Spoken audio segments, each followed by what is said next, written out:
कि परमेश्वर प्रभु मेरे साथ है, तो किसी से मैं डरता नहीं, सिर्फ प्रभु से डर है। और उसी समय से बिल्कुल नशा छोड़ दिए, जितना दारू गांजा भांग सिगरेट गुटखा वगैरह जो था सब नशा छोड़ दिए। कोई नशा है, मेरा नशा अभी सिर्फ प्रभु यीशु में। हम अपने पत्नी को कभी लेते गोद में लेके रोते थे, मेरा बेटा गोद में लेके रोते थे कि माँ मर जाएगी।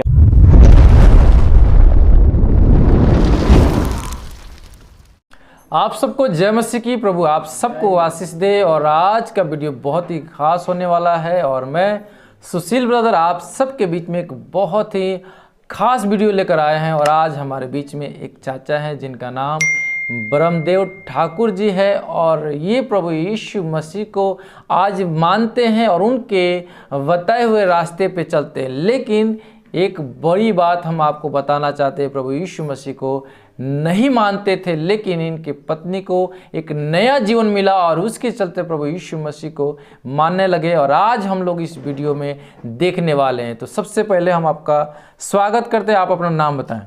मेरा नाम ब्रह्मदेव ठाकुर जी है। आप कहाँ के रहने वाले हैं? हम लक्ष्मीपुर प्रखंड जमुई जिला जी, जिसके अंतर्गत एक गांव खीरभोजना है जी, वहीं का निवासी हूँ। जी। तो आप जो है कि प्रभु यीशु मसीह को नहीं मानते थे, आप एक जो कि ठाकुर जी हैं और जो है कि आप हिंदू रीति रिवाज को मानने वाले व्यक्ति, कैसे आप प्रभु यीशु मसीह को मानने लगे? जब यीशु मसीह में हम नहीं थे जी, उसके पहले हम हिंदू रीति रिवाज में पल रहे थे। सारा परिवार थे जी, सभी देवी देवताओं को मानने वाले थे। जिस तरह हमारे पूर्वजों ने किया उसी तरह हम भी थे। जी, धीरे धीरे जब मेरी पत्नी को मेरे परिवार में कुछ आफत विपत परेशानी जब होने लगा और मुझे कुछ ये मालूम नहीं हुआ कि मेरे घर में मेरे परिवार में इतना परेशानी क्यों हो रहा है। क्या हो रहा था? मेरी पत्नी को वही जो बीमारी हफ्सी वाला अस्थमा बोलते हैं जी, वही था जी, लेकिन हम बहुत परेशान डॉक्टरों से हो गया। भागलपुर जमुई लक्ष्मीपुर लोकल एरिया में बहुत दिखाए, डॉक्टरों से कुछ भी नहीं होने सका। जी, लोगों ने मुझे कहा कि देवी देवताओं को भी छोड़ के झाड़ फूंकी करवाओ, देखें क्या होता है। उसमें भी हम बहुत दौड़े इधर उधर, लेकिन कहीं मुझे माने राहत नहीं मिली। जी, होते होते वो बीमारी बढ़ता चला गया। यहाँ तक कुछ दिन के बाद जब साल 6 महीना जब हो गया, मेरी पत्नी कमज़ोर हो गई और मैं सब परिवार उस पत्नी के चलते, मेरा जितने बेटा बेटी था सब लोग जो है परेशान हो गए। उसके बाद मैं अब आहत हो गया, मैं घबरा गया। तो मैं क्या करूं, जब मेरी धर्म पत्नी इस दुनिया से गुजर जाएगी तो हम लोग मैंने बेरास्ता भटक जाएंगे।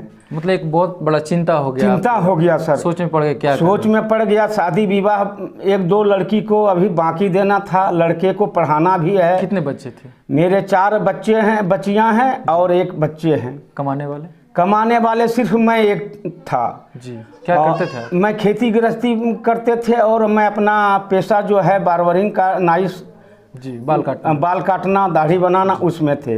उसी से जो भी मेरा हुआ, नौकरी चाकरी नहीं था जी, उसी से मैं सारा परिवार को चलाना परवरिश करना, आए गए जितने जो सगे संबंधी था उसको भी मान मर्यादा रखना जी, उसी में मेरा। तो उस समय जो है कि आपके मतलब रिलेशन के लोग हेल्प नहीं करते थे? जी, हेल्प नहीं करते थे उस समय मुसीबत में। हाँ मुसीबत में थे तो बोलते थे, जानता था। वो भी अपना हिंदू देवी देवताओं को मनाता था कि भगवान ईश्वर को पूजो सब ठीक हो जाएगा। उसी उधेड़ बुन में दिन बीतता गया और हम आहत होते गए, कमजोर होते गए। कितने मतलब साल तक चलते रहा? ये कम से कम 5-6 साल तक चलता रहा। जबकि ये बीमारी शुरुआत 10 साल पहले से हुआ। जब 7-8 साल हो गया तो मैं बहुत निराश हो गया, बहुत कमजोरी आ गई। बच्चे को पढ़ाना खिलाना बहुत तरह की समस्याएं आ गई सामने। और उस समय मेरा धर्म पत्नी बोलता था कि 1-2 लड़की का शादी बाकी है, प्लस मेरे बेटे का पढ़ाई लिखाई उसका भी शादी करना है। जब तक हम घर नहीं बनाएंगे तब बेटे का शादी नहीं करेंगे, क्योंकि टूटी झोपड़ी है पूर्वजों का बनाया हुआ, कैसे रहेंगे, क्या करेंगे। इसी तरह करते करते हमारे जितेंद्र भाई मिला, पता लगाए कि अब क्या करें, अब तो हम इस दुनिया से बहुत परेशान हो गया सबसे। कल के एक काम कीजिए, जिस प्रभु यीशु को हम मान रहे हैं उसमें यदि आप आइए जुटिए तो सारा परेशानी दूर हो जाएगा। कम से कम आप मेरे साथ तो चल के देखिए। मैं विश्वास उसी समय कर लिया कि देखें, लास्ट ही मैंने पोजीशन था कि नहीं, अब सब हार कर मैं प्रभु यीशु के सामने जा रहा हूँ। ये भरोसा हो गया, यकीन हो गया, विश्वास दिलाया।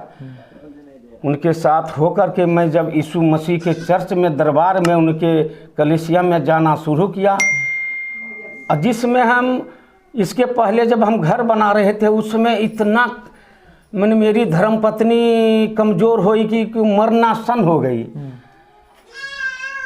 वहाँ गए तो? हाँ, नहीं, वहाँ जाने के पहले रात में हम अपने पत्नी को कभी लेते गोद में लेके रोते थे, मेरा बेटा गोद में लेके रोते थे कि माँ मर जाएगी। तो उससे पहले जिनको मान रहे थे तो वो लोग उनको कुछ मतलब मत नहीं किए? कुछ नहीं, अब उसको कुछ नहीं किए हम। अब जब विश्वास ही उठ गया, हम अपने जितने जो देवी देवता घरेलू भी था सब, तब वहाँ जब गए इनके मार्फत, तो वहाँ मुझे यकीन दिलाया। सत्यम सर से भेंट हुई, इन्होंने कहा। कौन सत्यम सर क्या है वहाँ के? वहाँ के चर्च के अभी फास्टर बने हुए हैं जी। और मतलब जहाँ आप जाते हैं? हाँ, जी। उस चर्च का मतलब पास्टर जी का नाम जो है सत्यम जी है? जी, सत्यम जी हैं जी। ओके। और मुझे भरोसा दिलाया, साहस दिलाया कि ब्रह्मदेव जी चाचा के रिश्ते में लगेंगे, ऐसे भी उम्र दराज के लिहाज से। कल के चाचा जी आपको सब परेशानी दूर हो जाएगा यदि आप विश्वास रखिए तो। जी। तो मैं विश्वास उसी समय कर लिया। अब मैं अभी उस समय नशा भी करते थे। कौन सा नशा करते थे? नशा देखिए, कभी कभार हम प्रोग्राम भी पहले करते थे गान बजान में सर। जी। जी हाँ जी। कीर्तन भजन गाते थे, हारमोनियम नाल झाल सब है अभी मेरे पास जी।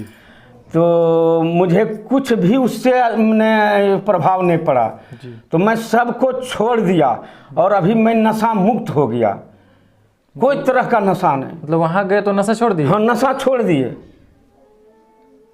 बिल्कुल नशा छोड़, बिल्कुल नशा छोड़ दिए। जितना दारू गांजा भांग सिगरेट गुटखा वगैरह जो था सब नशा छोड़ दिए। कोई नशा है, मेरा नशा अभी सिर्फ प्रभु यीशु है जी। हाँ, उनका महिमा, उनका गुणगान करना, उनकी प्रार्थना करना, उनकी आराधना करना जी। हर समय हर सांस में हर जगह खाते पीते उठते बैठते उन्हीं का नाम लेते हैं सर।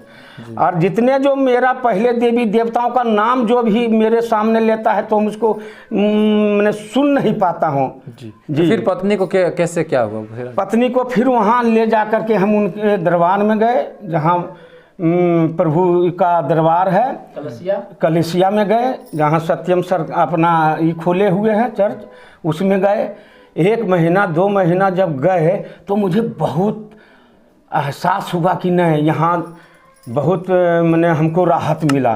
पत्नी भी धीरे धीरे खान पान में रुचि लेने लगे, उनका आवाज़ भी स्वच्छ निकलने लगा, सुंदर निकलने लगा, परिस्थितियाँ बदलने लगी। दुख को जो है हम धीरे धीरे साइड करते चले गए। जितने जो परेशानी था मेरे पीछे बैक, उसको सिर्फ नज़रअंदाज करने लगे धीरे धीरे, और इनके लाइट में आने लगे, प्रभु यीशु के लाइट में, महिमा में, अनुग्रह में, सामर्थ्य में सब आने लगे। जब आते आते आज के दौर तक 2 साल हो गया सर, मैं बपतिस्मा ले चुका हूँ दोनों जी हाँ। मतलब दोनों पति बपतिस्मा दोनों संग एकदम एक साथ ले ली हैं बपतिस्मा। और मैं उसी समय विश्वास किया कि परमेश्वर प्रभु मेरे साथ है, तो किसी से मैं डरता नहीं, सिर्फ प्रभु से डर है। और उसी समय से दुख को अभी आनंद में बदल गया सर। कोई तरह का परेशानी, बेटा का जब शादी करने के सारा समाज, सारा मेरा गांव वाला विरोध कर दिया, 10,000 का खाना पीना सब फेंकना पड़ा सर। बाराती कोई नहीं गया, जबकि वहाँ हमारे बेटे का जो जिसमें संबंध में जोड़ा वो बोला कि 200 बाराती आना होगा, लेकिन यहाँ सिर्फ 25 बाराती गए, कोई नहीं गया।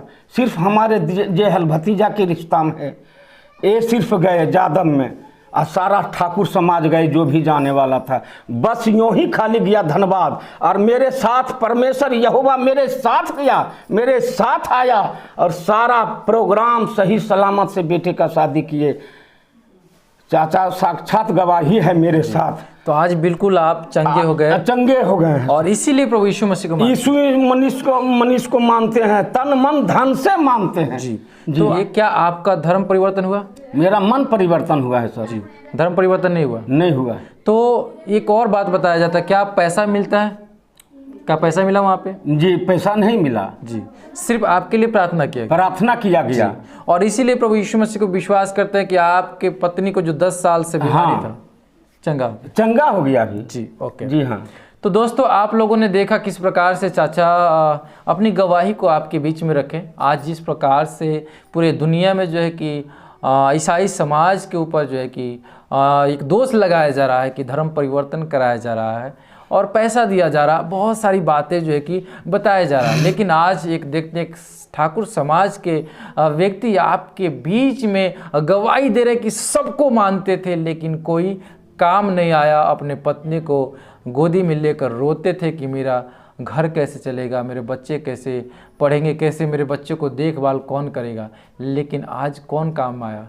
जिसको हम लोग तुच्छ जानते थे, जिसके ऊपर हम लोग दोष लगाते थे, जिसको अपने आगे बिल्कुल छोटा मानते थे, और वो प्रभु यीशु मसीह इनके जीवन में काम किया। मेरे प्रियो, मैं आप लोगों से कहना चाहता हूँ, इनके गवाही को आप सुनकर महसूस कीजिए कि इनके ऊपर क्या बीतता होगा जब इनके परिस्थितियाँ उस समय उस प्रकार से होगा। तो मेरे प्रियो, आप लोग क्या सोचते हैं इस वीडियो के ऊपर? आप लोग अपना राय ज़रूर कमेंट बॉक्स में लिखिएगा और इस वीडियो को ज़्यादा से ज़्यादा शेयर कीजिएगा। और हम लोग फिर मिलते हैं एक नए वीडियो में, तब तक आप सबको जय मसीह की। प्रभु की इस सेवकाई के लिए अपना बीज गूगल पे, फ़ोन पे अकाउंट के द्वारा ज़रूर बोए और इस वीडियो को अपने दोस्तों तक ज़रूर शेयर करें। चैनल को सब्सक्राइब करें, लाइक करें, कमेंट करें। धन्यवाद।